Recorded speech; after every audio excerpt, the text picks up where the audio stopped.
Ang kwento natin ngayong araw ay mula sa Story Weaver na ang pamagat ay Dot. Ang kwento ng masayang libro. Ito ay isinulat at iginuhit ni Sonia Mehta. Okay? Sige, umpisahan na nating basahin ang kwento ni Dot, ang kwento ng masayang libro. May isang aklat na ang pangalan ay Dot. Ang bawat pahina niya ay punong-puno ng mga hugis tulad ng tuldok, puso, oval o biluhaba at bituin. Si Dot ay pagmamay-ari ng isang bata na ang pangalan ay Minnie. O sino daw ang may-ari kay Dot? Si Minnie. Mahal na mahal ni Minnie si Dot. Buong araw niya itong kasama. Dinadala niya si Dot kapag pumupunta siya sa palaruan. Kasama rin niya si Dot habang kumakain ng tanghalian at hapunan. Kahit sa pagtulog, lagi niyang kasama ang kanyang libro. Pero, lumipas ang panahon, lumaki na si Minnie. Nagsimula na siyang magbasa ng ibang libro at si Dot, naiwan na lang sa isang sulok. Kawawang Dot. At nang lumaki pa si Minnie, nagsimula na siyang pumasok sa eskwelahan. Si Dot, naiwan na lang sa likod ng mga bagong aklat. Hindi na ginagamit ni Minnie si Dot. O, sa palagay ninyo, ano kayang nararamdaman ni Dot dahil hindi na siya napapansin ni Minnie? Isipin nyo nga, sa palagay ninyo, anong nararamdaman niya? Siguro nga, no? Siguro nalulungkot siya. Sige, tignan natin, ha? Malungkot si Dot. Miss na niya si Minnie. Naalala niya ang mga masasayang oras na magkasama sila. Sana magkasama ulit kami. Malungkot na sabi ni Dot. Isang araw, kinuha ng mama ni Minnie ang mga lumang laruan at aklat ng anak at inilagay ito sa isang malaking kahon. At inilagay niya ang kahong ito sa itaas ng aparador. Ano kaya ang mangyayari kay Dot? Naku, ano sa palagay ninyo? Nilagay na siya sa isang malaking libro. Malaking kahon, tapos nilagay pa sa itaas ng aparador. Ano kayang mangyayari sa kanya? Mapapansin pa kaya siya? Tignan natin, ha? Maraming araw ang lumipas. Malungkot si Dot. Miss na niya talaga si Minnie. Malungkot sa loob ng kahon. Sana makita ko si Minnie na magpakasal. Malungkot na sabi ni Dot. Narinig niya kasi na ikakasal na si Minnie at lilipat na sa bagong bahay. Maraming taon nang lumipas at nanatili si Dot sa loob ng kahon. Isang araw, naramdaman ni Dot ang paggalaw ng kahon. Binuksan ng mama ni Minnie ang kahon. Ano kaya sa palagay niyo ang gagawin ng mama ni Minnie dahil binuksan niya yung kahon? Kaya ang gagawin niya? Yan nga natin. Ang tagal na ng mga ito dito. Kailangan na itong itapon, sabi ng mama ni Minnie. Biglang may narinig si Dot na sigaw. Dot! Aklat ko yan! Hindi mo pwedeng itapon ang aklat na yan. Si Minnie pa lang sumigaw. Malaki na siya. Kinuha niya si Dot at tiningnan. Hi Dot, nakita ulit kita. Niyakap niya ang aklat at tiningnan ang bawat pahina.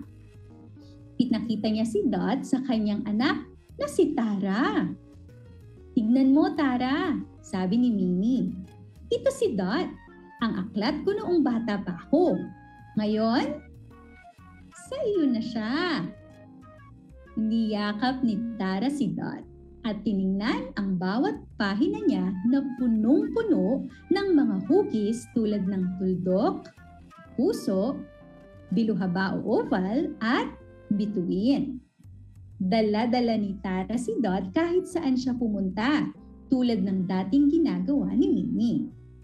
At simula noon, naging masaya na ulit si Dot. At dyan, nagtatapos ang ating kwentong Dot, ang kwento ng masayang libro. Muli ito ay mula sa Story Weaver at isinulat at iginuhit ni Sonia Meta.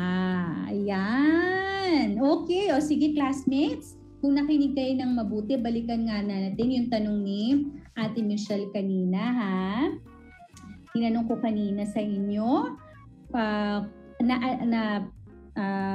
kung ano ang paboritong libro ng character o ng tauhan doon sa kwento. Okay? Ano ba yung paboritong libro ng tauhan doon sa ating kwento? Sige nga, tignan ko. Okay, doon sa kwento na binasa ni Ate Michelle, ano yung paboritong libro ng tauhan?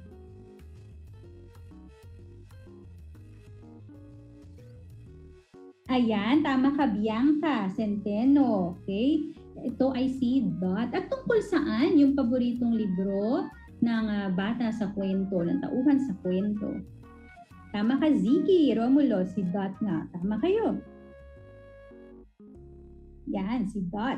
At ano, or tungkol saan yung librong si Dot na paborito ng tauhan sa kwento? Ito ay tungkol sa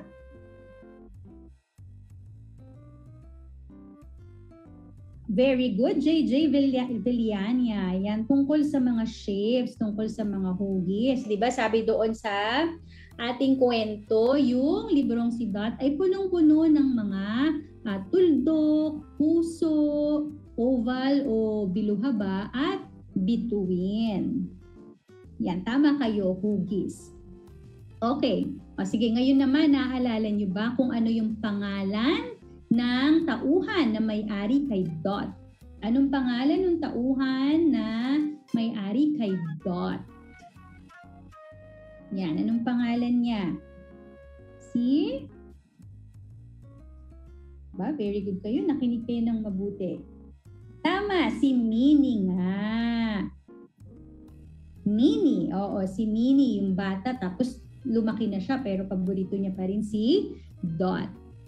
Okay. Doon sa ating kwento, kahit na paborito ni Mini si Dot, tumating yung panahon na hindi niya na napapansin yung libro hanggang sa hindi niya na talaga ito ginagamit at yung nanay ni Dot ay nilagay ito saan? Saan nilagay si Dot dahil hindi na siya ginagamit o napapansin ni Mini? Naalala niyo ba kung saan siya inilagay? Inilagay siya saan? Nilagay ba siya sa loob ng bag? Inilagay ba siya sa shelf? Saan siya inilagay? Tama ka, Manuel Lucas. Sa kahon nga. Inilagay ng nanay ni Mini sa kahon. Tapos inilagay pa doon sa ituktok ng aparador. At akala ni Mini hindi na talaga siya makikita o mapapansin pa ni Mini. Pero sa dulo ng ating kwento, nakita natin na nang buksan ng nanay ni Mini yung kahon, nakita ni Mini si Dot. At kanino binigay ni Mini si Dot sa dulo ng ating kwento? Si Dot ay binigay ni Mini kanino? Binigay niya kay? Binigay niya ba sa kanyang kaibigan? Kanino niya ba ibinigay? Binigay niya ba sa kanyang pamangkin? Tama, binigay niya sa kanyang anak na si Tara. Ayan. O kaya naman sa dulo ng ating kwento, syempre masaya na ulit si Dot. Kasi hindi man siya nagagamit na ni Mini, 'di ba? Meron pa ring bagong bata na pwedeng gumamit sa kanya, no? At pwedeng may matutunan gamit ang mga nilalaman ng kanyang mga pahina. Okay?